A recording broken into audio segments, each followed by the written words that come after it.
Hello, everybody, and welcome back into another season preview show here at the Hockey Writers Roundtable. And we are continuing through the NHL, and we're up to the Colorado Avalanche now. And I am joined in by Kerry Collins. You have seen him any playoff preview show; he's been on it. I believe you were also the season preview show last year as well. So, Kerry, how's it going? It's going pretty good. This is the longest postseason we've had around here for a while. But it's been pretty interesting. They've got a lot going on, and there's a lot of changes. So it's a little bit different look for a team that's, really the last few years been in the mix for, Stanley Cup for sure. Yeah. So it's going to be interesting to talk about. For sure. Well, if everyone doesn't know how the Colorado Avalanche finished last season, they second in the Western Conference after all those injuries galore, like insane amount of injuries that they had to deal with all throughout the season. Still ended up winning the Central Division, matching up to the Seattle Kraken in the first round, getting eliminated surprisingly by that team. I mean, it was interesting to see how so much depth that the Kraken have, and they were able to beat them. So yeah, like you said, the Avalanche are going into this season having quite a bit of rest that they're not used to after winning the cup that's last season, or not last season, but the previous season. So yeah, it's gonna be interesting to see how they kind of bounce back. And like you alluded to, lots of changes, especially up front. So that's where we're gonna start and talk about the new additions, which is quite a few of them. So let's start with the major one, Ryan Johansson. Kerry, is he the second line center that they've been looking for since Nazem Kadri? And how do you think he's going to fit into this lineup? Yeah, after they won the Stanley Cup a couple of seasons ago, Kadri notoriously left in free agency Yeah. up to Calgary, and they sort of, it was the revolving door last year, especially in that second line center. The injuries didn't help. JT Compher was probably the best one out of that group, and he ended up leaving. That parlayed into a decent contract for him. So he ended up leaving too, but they bring in Ryan Johansson and Ross Colton in a couple of trades. So at least that depth on the surface looks like it's shored up a little bit. Ryan Johansson isn't the same guy he was a few years ago, but I don't think they need him to be that guy, especially if he's on that second line. He's got to be more of a distributor, I think. I mean, he's probably going to be surrounded by Valeri Nichushkin and Arturi Lehkonen on that line. And both those guys have proven over the last 2 years, especially Lehkonen came in a trade deadline deal the year that they won the Stanley Cup. And he was awesome last year. He missed 18 games, still had the best offensive season of his career. And I just think getting him in the middle of those two guys in this system, they don't need him to be this guy that's going to score 100 points. They just need him to take some of the heat off. But that's a huge signing. I think it's a good spot to put him for Colorado, and it's maybe a good spot for him to sort of, get a fresh start and bounce back. And we talked a little bit about Ross Colton. Ross Colton's the same thing. I mean, I thought that was a great move to get him. This is a guy that's just got 3 years. I think he scored 20 goals last year, or close to it. He's always been right around there. This is a good guy. If he's going to be the third line center, that's pretty tough. And, this is a team that's needed more of that depth. We saw that in the playoffs last year. And I think Colton and Johansson, even if they're not, huge splashy names, I think in this lineup that those are going to be two pretty good guys. I really like the Colton one because he does have a lot of potential, and he's only 26, so he could potentially be a bit of maybe a breakout. Who knows what will happen? He could be a breakout star coming into this season, as we'll talk about later on. But they also signed another guy that has some chemistry with Nathan MacKinnon, and that's Jonathan Drouin. They put up a ton of points in junior. What do you think about that signing? Do you think he can rekindle that magic with MacKinnon? And he's a bit of a redemption story. He hasn't really had a lot of good seasons since he was in Tampa Bay. So what do you think about Drouin coming in? Yeah, for sure. I don't think the chemistry hurts. Now, granted, that was quite a few years ago, Yeah. but playing alongside, the best way to get rejuvenated is play alongside Mikko Rantanen and Nathan Yeah. McKinnon. Those guys forgive a lot of sins. And I just think this is a great chance for Drouin, but I mean, they really need a guy to plug that gap, knowing, like last year, there was always this specter. Oh, Gabriel Landeskog's coming back. Mhm. Landeskog will be back. And then he just never came back. And that, like, even in going into the playoffs, they're like, oh, sweet, they'll have him for the second round. And that just never happened. And then it turns out he's going to miss this whole season, too. That is a very, very difficult guy for Colorado to replace, not just from a point standpoint or from a chemistry standpoint with that top line, but also from the leadership standpoint. He's been the captain here since he was 20. Only Joe Sakic was captain longer, I think, and I think it's by 1 year. So that's a tough guy to replace. So bringing in anybody that has any sort of chemistry with Nathan McKinnon, you can look at Druid's past few seasons outside of the Tampa Bay, but it's like anytime you bring in somebody that has any known chemistry with Nathan McKinnon, it's worth a flyer. I mean, it's like, why not? Look at without Landeskog last year and a little inconsistency in that left wing last year, both McKinnon and Rantanen scored over 100 points. I mean, they were lights out last year. So, just get on that wave and ride it a little bit and see if that can, rejuvenate him. I think it's worth it. I think it's worth a flyer on this guy because they need to fill out that depth with forwards. You might as well bring in guys that they're used to playing with. Yeah, and the thing is about Drouin, he's been needing a fresh start for a while. So, coming in with some familiarity with a guy, I mean, yes, it was in junior, and yes, it was against way less competition. But, like you said, chemistry is chemistry. So it could happen that they may be pretty good together. So we'll see. Drouin's a very skilled player. And he's 28. I thought he was older, but seems like he's been around forever. Was a number. I was like, I thought this guy was like 31, or whatever. But I still think there's miles left on that guy's tires. So might as well kick him and give him a shot. Yeah, for sure. Well, speaking of Miles, Miles Wood was also added to this lineup, and he's a bit of an interesting guy. He's 27, not too old.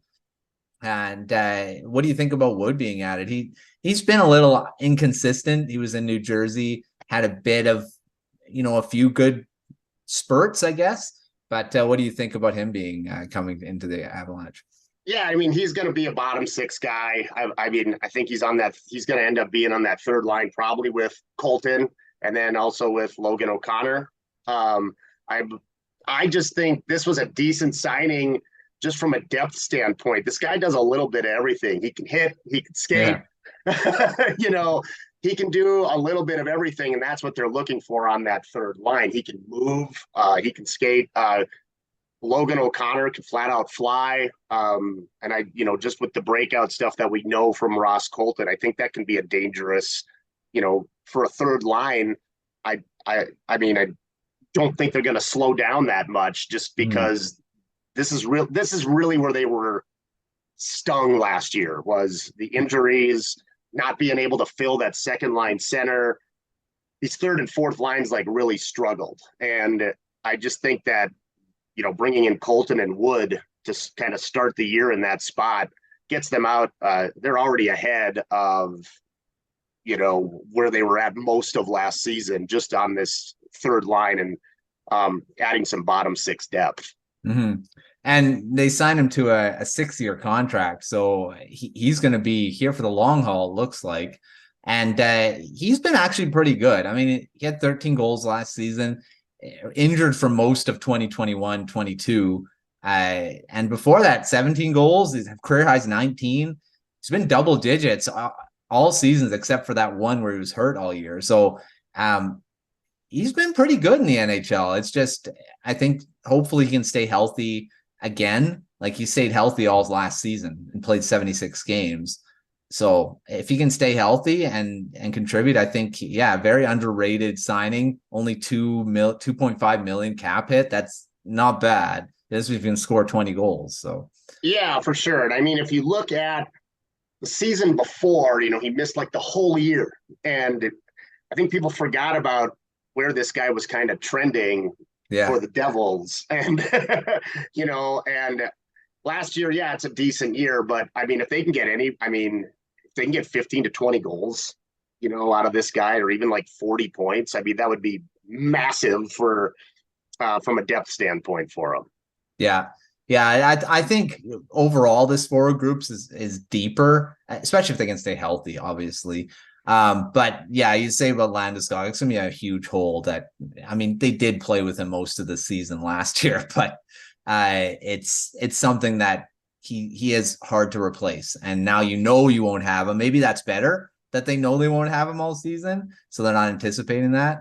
Yeah, and I agree with that a little bit, because, I mean, it allowed them to do a heck of a lot more. If they think he's coming back, they probably still go out and get the centers. But if they think he's coming back, do they get Drouin? Do they add Drouin and Wood? I don't know. I mean, or do they just say, all right, let's just see if we can fly with Lehkonen up there, maybe, until he comes back, or maybe we switch Nichushkin over there. They might try and patchwork some of that stuff up, but just knowing going in, hey, this guy's, he's not coming back in December. He's not coming back in February. He's just flat out gone. I think it made their decisions a little bit better just from in the off season too, that they had way more time this off season than they had the last 2 years too. So I think it allowed them to look at that, because they knew right away in June, hey, this guy's not coming back. Yeah. So it's going to be, this is, I think, the biggest thing everyone's going to be watching is the forwards, because moving on to the defense, there's not much changed or at all. I mean, they didn't really change at all, except there's going to be two guys that are going to be healthy, hopefully all season. And that's Bowen Byram and Josh Manson. So what do you think about this defense group going into this season? Are they strong enough to complement the forwards and actually keep I believe their high spot there? Yeah, I mean, I believe that top defensive pairing of Devin Taves and Cale Makar are as good as you're going to find anywhere.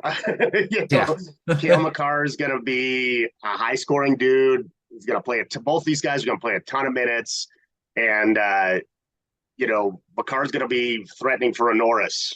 He's one of the best. But the second pairing is those two guys you mentioned, Manson and Byram.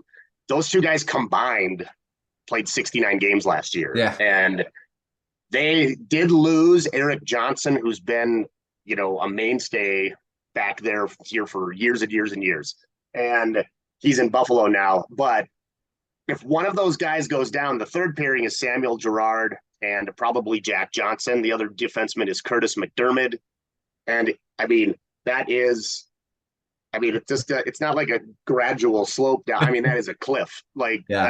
Those guys, talent notwithstanding, they got to keep Byram and Manson. They have to stay healthy. If not, I mean, there's some prospects and stuff. Are they ready to come up though? It's just impossible to tell.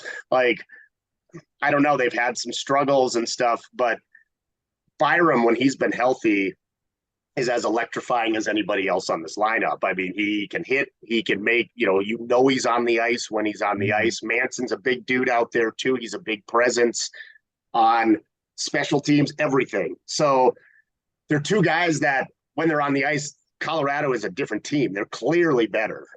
Both those guys in their Stanley Cup run were incredible. They were awesome throughout all 20 of their playoff games. Byram especially made a lot of noise during that season.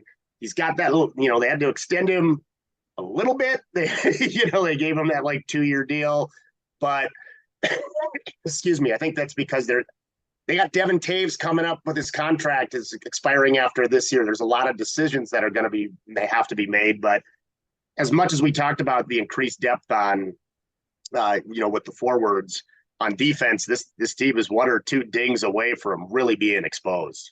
Yeah. And there isn't a lot of depth on defense. Forwards, there's quite a bit, I think. But yeah, it's going to be tough, especially if some injuries happen. And they got McDermott, Brad Hunt. I mean, Hunt's had times where he's able to kind of fill in, but he's not someone you want in your top four. He'd be a better depth guy. So Yeah, that's going to be an interesting one to kind of watch throughout the season because injuries, if there's hopefully they can stay healthy this year because Yeah, and I mean the problem with Byram's injuries is like it's generally been concussions. He yeah. had a lower body thing for a little bit last year, but concussions are scary because I mean one wrong hit, whether he's delivering it or on the receiving Mhm. end, and he might be out for 6 weeks. You just never know. So, Yeah. and that's a guy that, man, he's got all the potential in the world. It's just this one little bit, this injury thing is what's kind of holding him back. Because when he's on the ice, man, he's fun. You know, Yeah. He is. he's a good player. Yeah, I like Byron's games and hopefully he can stay healthy all year because I like watching him play and those concussions are scary and you don't want him to get another one because that last one was almost derailed his career. So and his lifestyle, which is another one where you not just Sure. hockey, right? So okay, let's move to the goaltending. And again, this tandem hasn't changed. Alexandar Georgiev is the starter again, second season. Was pretty good in his first season with the Avalanche, and everyone was kind of wondering what was going to happen when Kemper signed in free agency and they got this guy. But looks like he solidified himself as a starter. And then their backup Pavel Francouz, who has been there for a long time already now too. What do you think of this tandem? Are they still a good enough tandem for this team to keep going what they're doing? Yeah, because the big question, 3 seasons ago when they lost Philip Grubauer, who's a Vezina finalist, they're like, oh, what Yeah. are they going to do? Then they trade and get Kemper and they win a Stanley Cup. And then it was, oh man, what are they going to do? And then they make that trade during the draft with the Rangers to get Georgiev. And it's like, he was awesome last year. He led the NHL in wins. He had 40 Yeah. wins because the big thing was, he's never played a full season. How is he going to hold up, especially with the pressure of playing with a Stanley Cup contender, things like that. And he was just fine. I mean, statistically, he had his best year ever. I think his goals against was at 253 and his save percentage was at 918.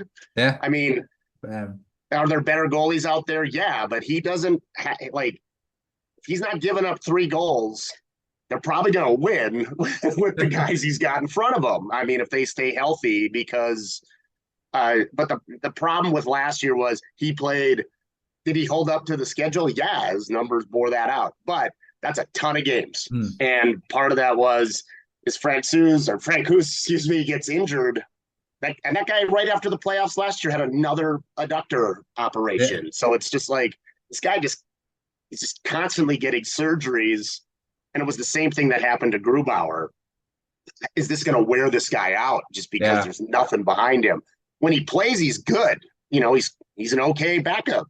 The problem is that when he's out, you're going to guys like Justice Annunen, and they've used Jonas Johansson in years before that are fine goalies. Like Annunen keeps getting better in the AHL, but there's just like right there where they're not good enough to really hammer it out at a consistent backup role. So that's the big, we talk about this on every facet of their lineup.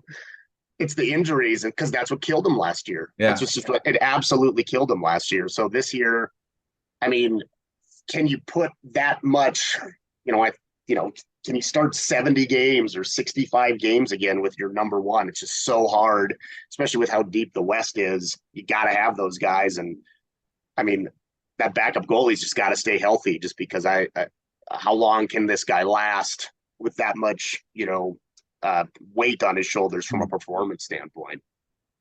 Yeah, and they don't have, like you said, they don't have any reliable veteran third string. I mean, Annanen's 23. He's getting, like you said, getting better, but you don't want him to throw him into that backup role full time yet. So hopefully that, again, health. I hope everyone stays healthy. Yeah. And every team's dealing with that. It's just that there are significant pieces on this team that haven't been healthy. Yeah. So it's like they got to, shore that up. That's the thing. When they won the Stanley Cup, they didn't really have to deal with that much stuff. Even when Kadri got hurt in the playoffs, I mean, he comes back, scores that big goal and everything, but they were able to shore some of that up because it wasn't 3-4 guys that were just hurt at one point. It was like, this guy's dinged up here, this guy's dinged up there. And that's what you need to, that's the sauce that you need get together to be able to win a cup because it's hard. And Yeah. these guys just weren't able to, stay out of the training room last year. Yeah, and that's going to be the big thing going into this season. Hopefully everyone stay healthy, because they're as good a team as any when they're healthy. So moving on to that, how do they stack up in the Central Division now? I mean, lots of teams have gotten, I mean, maybe somewhat better. The Winnipeg Jets are an interesting one. Who knows what they're going to be going into this season. You got the Arizona Coyotes and Chicago Blackhawks, lots of young talent that aren't going to be Connor Bedard's not, you're going to play against him. Most likely they're going to be tough to beat. The Coyotes, I don't know. There's another team. You don't know what they're doing. They're bringing all these guys. Are they going to be a better team, be challenge in this division? So where does the Avalanche stack up? Are they still the favorites to win the division, or are they have they taken, as other teams kind of usurped them? What do you think? The gap is closed. I would say. I still think, I mean, you look at a roster and they get their roster, and yeah, there's question marks with, are these guys going to stay healthy? But in McKinnon, Makar, Rantanen, you have three bona fide superstars. I mean, this is going to be one of the more dangerous offensive teams probably in the NHL again. They just had to plow through so many injuries last season. And I mean, I've mentioned this before in a number of stories. As late as January, they were out of a playoff spot, but they got it all together.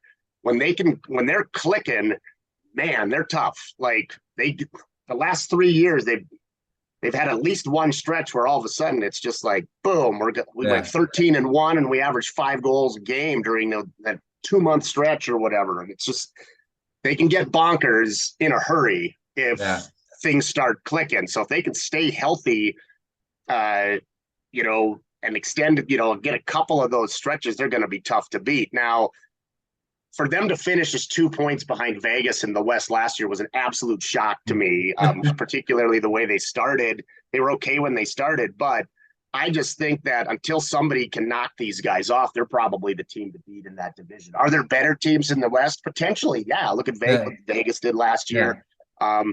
The year before they won the Cup, Vegas is the team that notoriously, wiped them out. They were down 2-0 in 4 straight games. They beat them in that series.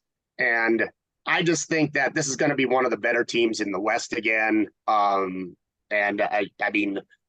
they'll probably be in the thick of it once the postseason comes again. I just think that there's a lot of question marks surrounding some of the youth on some of those teams.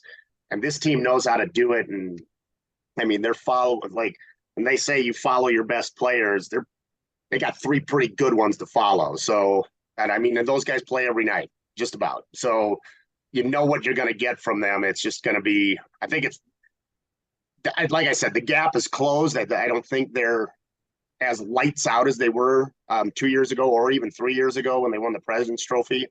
But it's not like the cupboard's bare, at Ball Arena here. So I think they're going to be okay.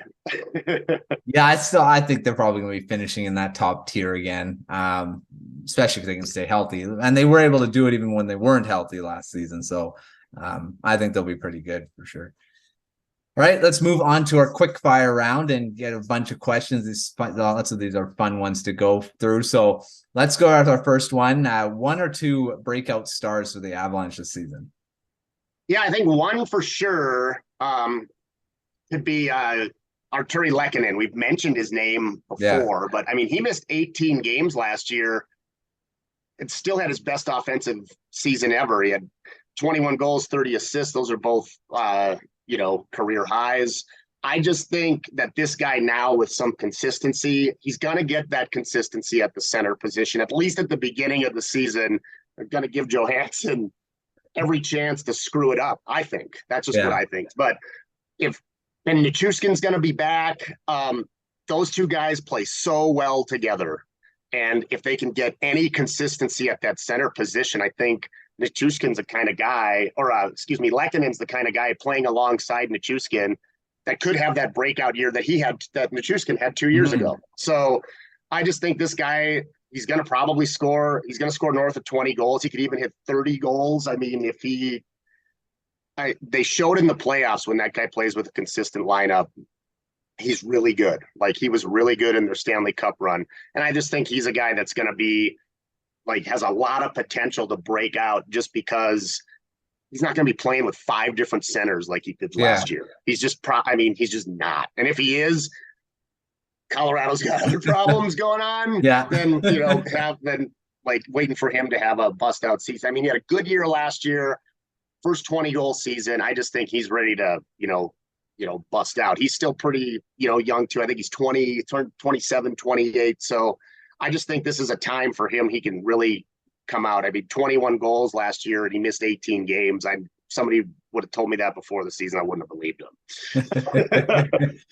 Yeah, that's a good one. I like Lekkonen's been a favorite of mine since he was in Montreal. So I hope he does that too.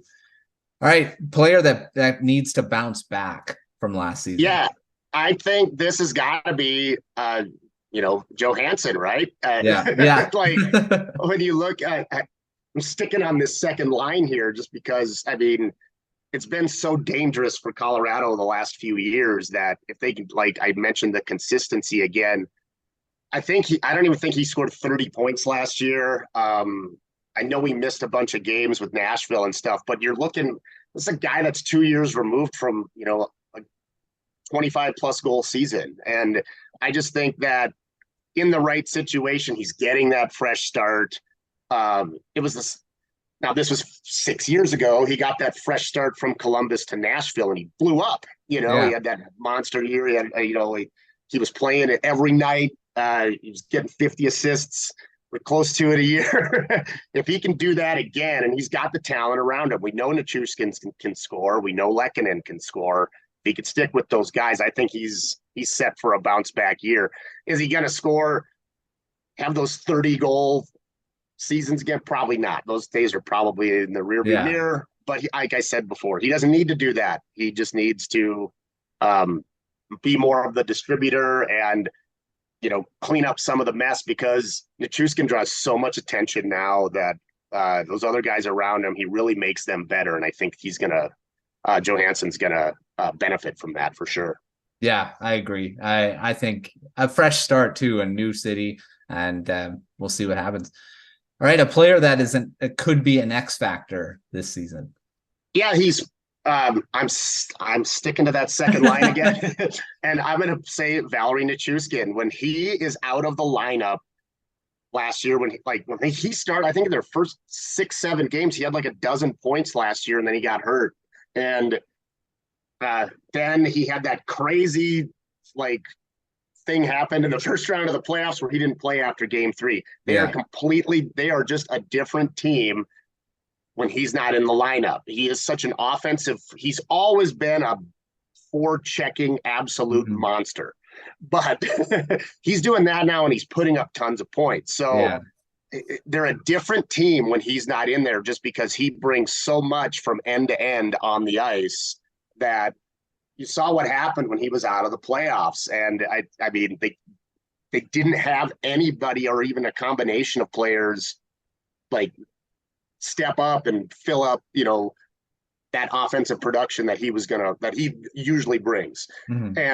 But so he's got to stick around and stay healthy and stay away from the distractions and that stuff. But I just think that this second line is the one to watch, just because it looks like Lekkonen's ready to break out. Nichushkin, what he brings. Johansson's trying to say, hey, I'm still relevant here. So I just think that the linchpin for that, because the success of the second line is what drove that team when they won the Stanley Cup. Yeah. You knew what the first line was going to do. You knew what Cale Makar was going to do. You knew you weren't going to probably stop that, just slow them down. It was the second line, like the Kadris and the Lekkonens, that made that difference. And I think that they need that again with this group of Lekkonen, Johansson, and Nichushkin. And that's why I don't think, after I did this, I was like, oh my God, these guys are all going to be on the same line. But that's the linchpin of this team. McKinnon and Rantanen are going to score. That top line is going to get their points. It's that second line and the consistency that they didn't have last year. That's what's going to be the difference in getting them back to where they want to go. And I think, this team's in a Stanley Cup or bust Yeah. window right now. So those are the guys that are going to be driving the bus if they want to get back to, that stage again. Yeah. So the second line's the X factor. Yeah, like the whole, I truly believe it. You don't know what you're going to get from Johansson. You know what you're going to get from Nichushkin. Yeah. And you can expect what to get from Lehkonen. And if the, high tide raises all boats again, I think that's going to be a very dangerous line. For sure. It does have the ingredients for sure. Okay, a rookie or a prospect that could surprise, make the roster out of camp. I mean, they don't have a lot of them, but could someone do it? Yeah, I mean, this is what happens when you draft like twice in the first round for like 7 years in a row. But Ben Myers was up and down last year. I think that's a guy that he's going to get the chance to belong and be that fourth line center. People talk a lot about Oscar Olausson. He was this big prospect coming in. He just hasn't done anything in the AHL. I mean, I wouldn't be surprised if he sat down there, for the rest of the year. But I really think Myers is going to be, that fourth line center. Another prospect in the system, when you look at, you're just looking at the depth of the defense group.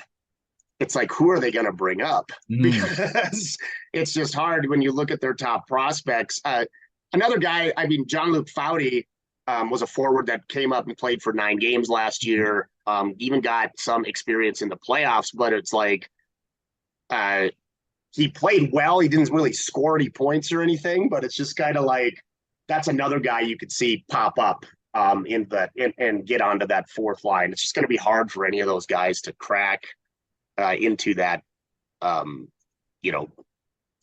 9, just because there's so much deeper now. But it just seems like all of their defense prospects, like Sean Behrens at the University of Denver, they're just not quite there yet. So I just think Ben Myers is the best chance out of any of their prospects to pop up. He's one of the older guys. I played at the University of Minnesota for a while, and it's just he's really the most ready out of any of those guys to come up. I would say it's just like you said, prospects are pretty thin just from you trade away those guys. They traded away those guys to get guys like Lehkonen and Josh Manson, and that's where their studs went to try and win a Stanley Cup, and it worked. But that just means that you empty out the cupboard to hopefully put a trophy in it.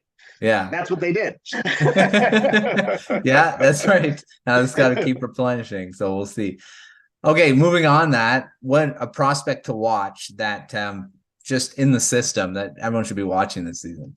Yeah, I think it's Olausson, just because that guy came in with like the most. People talked about him a lot. It's just. Really, is he going to make the team? I don't know. It's really just watch this guy to see how his development goes, because they've run into these troubles before with guys like Shane Bowers. You're just kind of, and Mark McCout, you're just kind of waiting, and then they just never really made that next leap. Is this guy one of those guys, or is he, another guy that could end up as a bottom 6 dude here in the next couple of years and then maybe step up more? So I think this is a big year for him, just from the standpoint of he's kind of floundered in the AHL, and he's a guy to keep track of, because how long do they, hang on this guy? True. Yeah. And the thing is, he was a pretty good, I'm pretty sure I had him ranked higher than where the Avalanche picked him when he was drafted. So he was a surprise where they got him. So hopefully he can, translate that skill into the NHL at one point, but we'll have to see. That's going to be interesting to watch too. Okay. This is a quick one, and you probably know this answer, but they got 2 guys that could do this. Who will lead the team in scoring for the forwards? We already know Makar's going to go for the defense, so I won't ask that one. But for the forwards. If one of these defensemen scores more points than Makar, that's a big story. That's going to be a big story to watch. But from a forward standpoint, I mean, you could flip a coin. McKinnon, led them last year, but Rantanen still had 100, north of 100 points. McKinnon has actually led them like 3 out of the last 4 years, or 2 out of the last 3 years in scoring. So it's not a surprise if he were to jump ahead of McKinnon. It's just McKinnon's the guy. Last year, I don't know. Like McKinnon was crazy last year. Rantanen was awesome, but McKinnon is just everywhere. And if he can do, I still think he's getting better. It's just crazy how this guy keeps getting better just about every year. And he's going to be the guy to watch again on the offense. And I don't think it's going to surprise anybody that if he scored north of 100 points again, I don't think it would surprise anybody at all. No. Also, his first year of that $12.6 million contract too, so he better do it.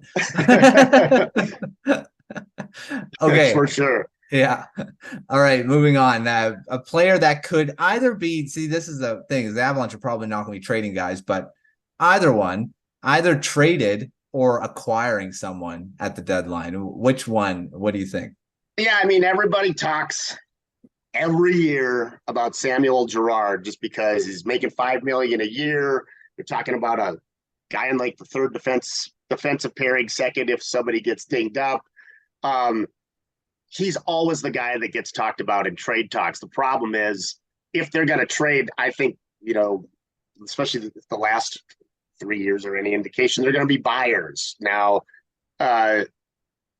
Girard, yeah, people like to talk about trading him and people like to, knock on him and stuff like that. But that's the thinnest position that they've got. So it'd be surprised if I would be less surprised if they trade for a defenseman. I mean, bringing in a guy like Josh Manson was a huge deal for that Stanley Cup run. And if they can get another guy like that to bring in just to shore up some depth, now it all depends on health and all that stuff. But without going into those variables, I just think they end up trading they probably bring somebody in, like a Josh Manson to shore up that defense because, I mean, are you going to go all year with Jack Johnson, Sam Girard, and Curtis McDermott or Brad Hunt going into the playoffs? It's just, it's just pretty thin.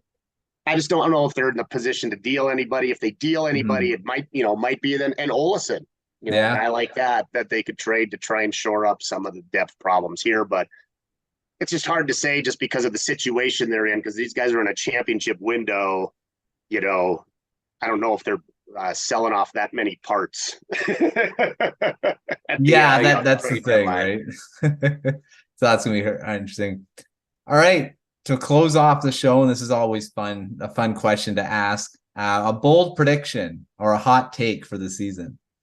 Yeah, I mean, I talked all about the second line, but I really think my hot take is Ross Colton's one of the most valuable players on this team. I just think that where they have him slotted and how he plays and how he fits, I just think that he's as an important signing as Johansson. And even if he doesn't end up, if Johansson doesn't pan out, I could totally see Colton stepping into that slot too. And I just think that was for a team that was looking for center depth to end up with that guy on the third line I just thought that was a great deal. And he's young. He's got some years left ahead of him. They've got him for a long time. And I just think that my bold prediction is that he's, you can talk about the top guys and who the studs are and the superstars are. I just think he's in line for a really like a good season, and I think he's going to be one of the more important players on this team. I agree. I really like Colton. I had him in trade things for the Canucks to get him, so that never happened. But he could be a really under the radar guy that could potentially do that, be a second line center. Who knows? We'll see. That's going to be. And you got this young, he's coming from a place where he's got playoff experience. He's done, it's not like they're bringing in some grizzled old veteran that's got a bunch of playoff experience. This guy's still young. He's got, he's going to have a lot of jump left. He's going to play a bunch of games. And I just thought that was such a great signing, especially after they already knew Johansson was there. Yeah. and then sticking him with a speedster like Logan O'Connor, and then a kind of the grinder guy like Wood. I just think that that's going to be a good line, and I think Colton's going to be in the mix for a lot of different stuff for them. Yeah, I agree. So, well, that'll be something to watch. All right. Well, thanks, Kerry, for coming on another season preview show for the Avalanche, and let everyone know where everyone can find your stuff, Twitter, social media, whatever. We know you're at the Hockey Writers for Avalanche stuff, but where else can people find you? Yeah, usually I try to live tweet during some of the games and things like that, but you can also find me on Twitter at Kerry at the rink. You can find me X there, or whatever they want to call that. So that now, yeah, I'm going to call it Twitter as much as the social media platform formerly known as Twitter. We'll call it. But there was but yeah, I'm at Kerry at the rink, and then I update stuff on there. Sometimes I do a lot of stuff during games, especially when we're doing takeaways and stuff for games. So, but yeah, you can always find my stuff at the Hockey Writers too. Sounds good. All right. Well, as we keep going through these previews, make sure you're checking out thehockeywriters.com for all our season preview content in written and video form. We got a bunch of preview stuff coming on the Hockey Writers. It's going on until the season starts. And once the season starts, it'll keep going too. So make sure you're following Kerry at the Hockey Writers and all the Avalanche writers over there as well. They're pumping out content every day too. And make sure you're following or subscribe to the YouTube channel. Give us a like on this video and throw the comments down there. You can answer all those quick fire questions yourself, and we'll read them, and and people can interact with there. And until next time, we'll see you on another episode of the Hockey Writers Roundtable season preview show.